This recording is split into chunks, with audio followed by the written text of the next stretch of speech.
clock is only useful if everything inside it agrees with the time it shows.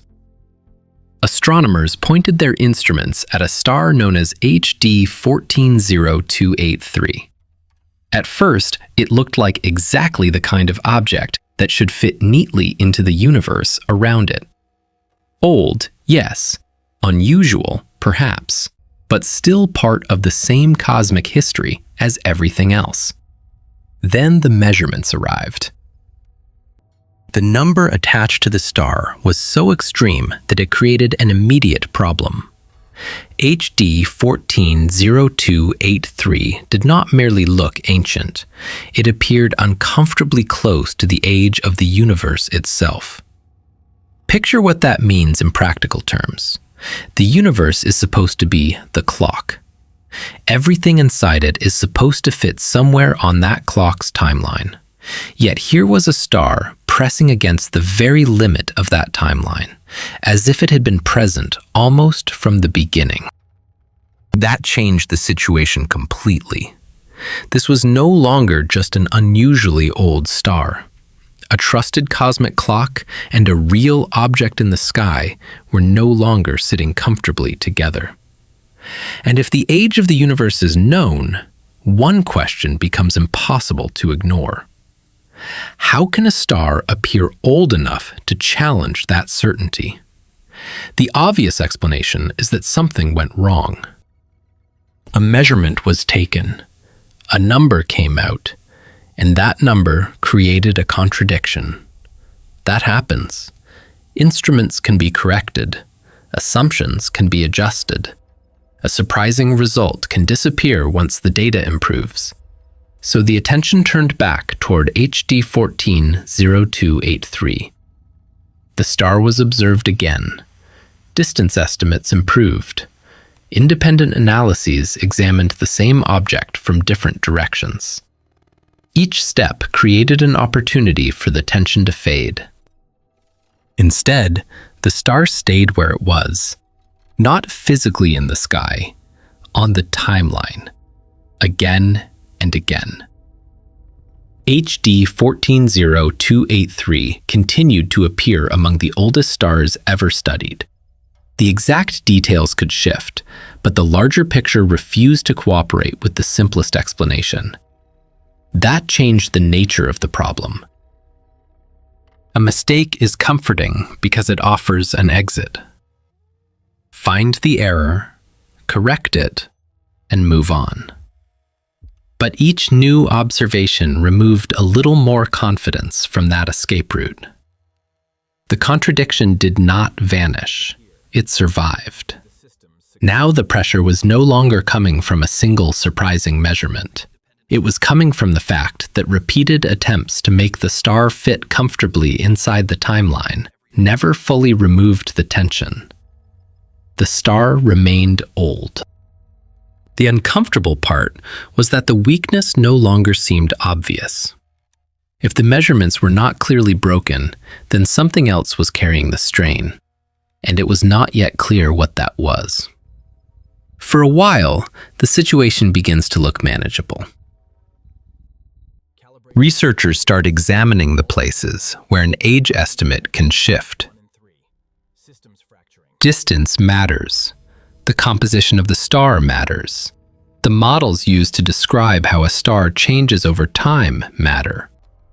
Adjust any of those inputs, and the number attached to HD 140283 can move.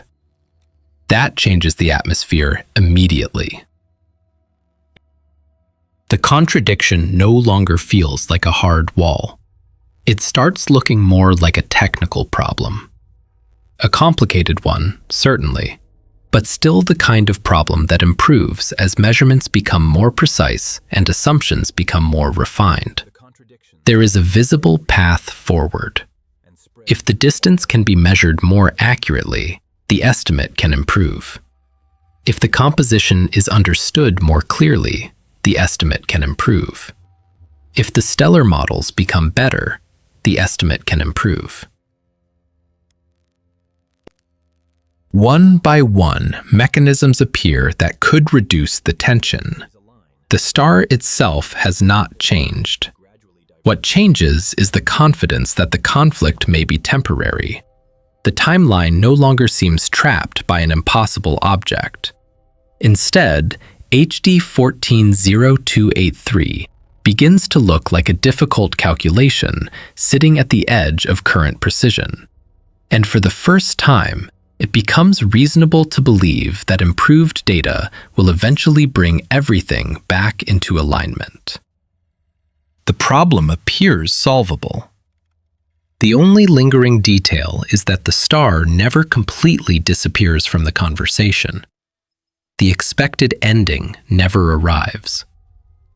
As the measurements improve, the tension surrounding HD 140283 becomes easier to manage. The numbers move toward a more comfortable position. The immediate conflict begins losing its grip. But something else comes into focus at the same time. The star looked less and less like an anomaly and more like a survivor. It carried remarkably little of the heavier material commonly found in later generations of stars. That detail changes how the object is viewed. Instead of looking like a calculation that needs correction, HD 140283 starts looking like a survivor from an extraordinarily early period of cosmic history. The visual picture shifts completely. The star is no longer sitting at the edge of a timeline, threatening it. It is standing near the beginning of that timeline, still present after almost everything from that era has disappeared. And that creates a different kind of consequence. The original question was whether the star was too old. The newer question is why a witness from such an ancient period still exists at all. The contradiction does not vanish. It changes shape. Researchers are no longer looking at a problem that needs to be solved. They are looking at evidence that managed to survive. A physical object remains in the sky, carrying evidence from a period that cannot be observed directly anymore. The earliest generations are gone. The conditions that produced them are gone. Yet HD 140283 still remains. That realization quietly destroys the earlier assumption. The star is not important because it threatens the age of the universe. It is important because it survived long enough to preserve information from a chapter of cosmic history that almost nothing else can still describe. And once that becomes clear, its continued existence starts looking far more valuable than its age alone. The immediate conflict faded, but HD 140283 never lost its importance. The star remains in the sky as one of the oldest stellar relics ever studied. Not because it broke the timeline, not because it forced the universe into contradiction. It mattered because it endured. Across billions of years, generation after generation of stars formed, changed, and disappeared. Yet HD 140283 survived long enough to remain visible, carrying evidence from an era that modern astronomers can never observe directly. That survival creates something rare: a bridge.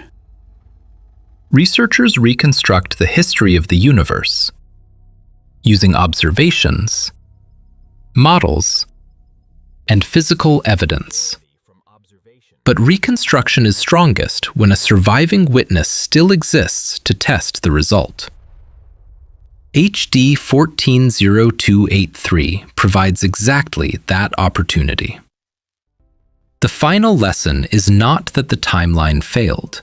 The timeline held. What the star revealed is how much confidence depends on a surprisingly small number of ancient survivors that still remain available for study. Remove those surviving records, and much of the early universe becomes a story with fewer witnesses. Keep them, and the reconstruction can be tested against reality itself. That is why HD 140283 remains so important. Not because it challenged the history of the universe, because it helped confirm it.